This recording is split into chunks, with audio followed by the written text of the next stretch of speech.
ગુજરાત સરકાર ગૃહ વિભાગ દ્વારા વિશ્વાસ પ્રોજેક્ટ ફેઝ 2 સીસીટીવી કેમેરા ઇન્સ્ટોલેશનનું પોલીસ અધિકારીઓ દ્વારા ફુલહાર કરી શુભારંભ કરવામાં આવ્યો। ઝાલોદ તાલુકા ગુજરાતમાં શાંતિ, સુરક્ષા અને સલામતી માટે ગૃહ વિભાગ દ્વારા વિશ્વાસ પ્રોજેક્ટ લોન્ચ કરવામાં આવ્યો હતો।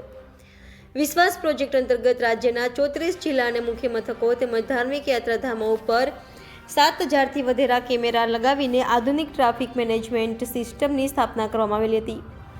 આ પ્રોજેક્ટ સીસીટીવી કેમેરાથી મદદથી ટ્રાફિક નિયમ ચોરી, લૂંટ, ઘરફોડ, ચીલઝડપ, અકસ્માત, અપહરણના ગુના શોધી કાઢવામાં આવેલા હતા। ઝાલોદ શહેર અને હાઈવે વિસ્તારમાં ટ્રાફિક નિયમ અને કાયદો અને વ્યવસ્થા જળવાઈ રહે તે માટે ગુજરાત સરકારશ્રીના ગૃહ વિભાગના વિશ્વાસ પ્રોજેક્ટ અંતર્ગત આધુનિક સીસીટીવી કેમેરા લગાવવાની શરૂઆત થયેલ છે, જેમાં ઝાલોદ શહેરના મુખ્ય ભીડભાડવાળા બજારો તેમજ ઝાલોદ શહેરના ફરતે આવેલ તમામ પ્રવેશ માર્ગ, શહેરના બહારના તરફના તમામ પ્રવેશ માર્ગ, શહેરની અંદર પ્રવેશતા નાના રસ્તાઓ, તમામ મુખ્ય 4 રસ્તાઓ તેમજ તમામ સર્કલો ઉપર સીસીટીવી કેમેરા લગાવવામાં આવશે, જેમાં મોટી સંખ્યામાં ગ્રામજનો, આગેવાનો, વડીલો હાજર રહ્યા હતા।